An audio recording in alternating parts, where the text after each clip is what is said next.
High court ने दरअसल इस पूरा जो ये मामला था इसका रेफरेंस मैं आपको बता दूं कि हाईकोर्ट ने 14 नवंबर 2025 को 439 के करीब याचिकाएं थी, उन पर फैसला सुनाते हुए राज्य सरकार को 15 अप्रैल 2026 तक पंचायत निकाय चुनाव करवाने के निर्देश भी दिए थे, लेकिन सरकार ने तय समय में चुनाव नहीं कराए थे। रफीक खान जी हमारे साथ में जुड़ चुके हैं, कांग्रेस पार्टी के वरिष्ठ नेता विधायक हैं। रफीक खान जी, बहुत स्वागत है सर आपका। नमस्कार। नमस्कार सर। सर, किस तरीके से देखते हैं हाईकोर्ट को एक बार फिर से फैसला सुनाना पड़ा है, निर्देश देने पड़े 31 जुलाई तक चुनाव करवाने के?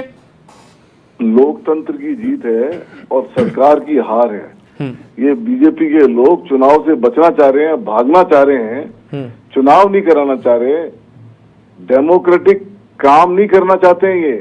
ये फोर्सफुली राज करना चाहते हैं, ये प्रशासक नियुक्त करके काम कराना चाहते हैं। ये नहीं चाहते कि जो लोकतांत्रिक ढांचा है वो मजबूत हो।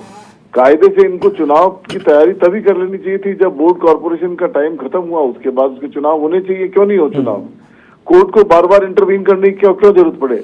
और पिछली पेशी पे भी जबरदस्त तरीके से इन्होंने हंगामा किया और एजी ने बिल्कुल कोर्ट को जैसे कोई धमकाते हैं उस तरीके से कोर्ट के सामने पेश आए कि साहब अभी मत दो, अभी मत करो, अभी मत करो। तो पिछली पेशी में फैसला हो रहा था और क्यों नहीं करे चुनाव? अप्रैल में कराने थे, हाईकोर्ट का डायरेक्शन था कि अप्रैल में चुनाव कराएं। इन्होंने जनवरी में ये लिख के दे दिया कि दिसंबर तक नहीं कराएंगे। मतलब जनवरी फरवरी में आप ये लिख के डाल दो कि दिसंबर तक का ये स्केड्यूल है, इस वजह से नहीं करा सकते, तो वो तो अगले साल भी आएगा सारा।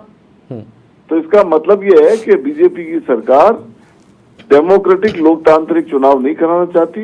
अब इनके उल्टी गिनती शुरू हो गई, मुंह की खानी पड़ेगी, जनता के बीच में जाएंगे। रफीक खान जी, उनका कहना यह था, भारतीय जनता पार्टी के नेता रामलाल शर्मा जी, कुछ आपसे पहले मेरी उनसे बात हो रही थी, वो ये कह रहे थे कि हमारी मंशा ये है कि बार बार आचार संहिताएं ना लगे जिससे कि विकास के काम प्रभावित हो, क्योंकि लोगों के काम रुकते हैं। हमारी मंशा है कि एक साथ चुनाव हो जाए, इसलिए हम ये चाह रहे हैं।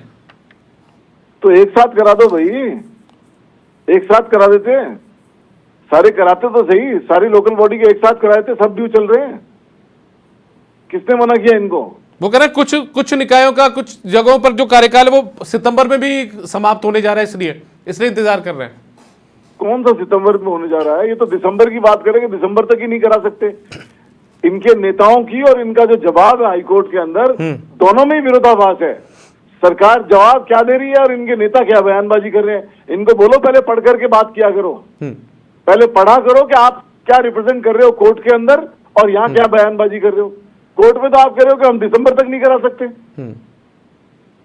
तो इनकी मंशा ठीक नहीं है और अब इनको पता लग जाएगा, जब फील्ड में जाएंगे तो इनको पता लग जाएगा। मतलब ये जीत के तौर पर माना जाए से कांग्रेस पार्टी जो सड़कों पर उतरी थी, आप लोग लगातार सड़कों पर उतरकर प्रदर्शन कर रहे थे। डेमोक्रेसी की जीत है, लोकतंत्र की जीत है और लोकतंत्र के अंदर जो चुनाव, और एक इश्यू और है इसके अंदर, अभी जी पुरानी लिस्ट से क्यों कराना चाह रहे हैं चुनाव? ये नई लिस्ट से जब इन्होंने ये कह दिया तो 2026 की लिस्ट से क्यों नहीं कराना चाह रहे चुनाव?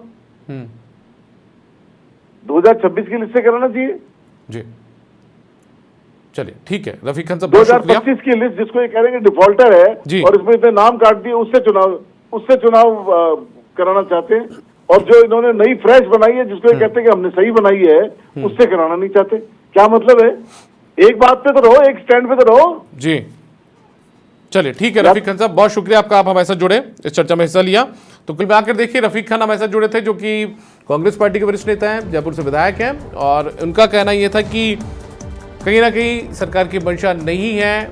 उन्होंने कई दूसरे आरोप भी लगाए। उन्होंने कहा कि दिसंबर तक चुनाव नहीं करवाने की बात कह दी थी, जबकि 15 अप्रैल तक चुनाव कराने के लिए कहा था कोर्ट ने।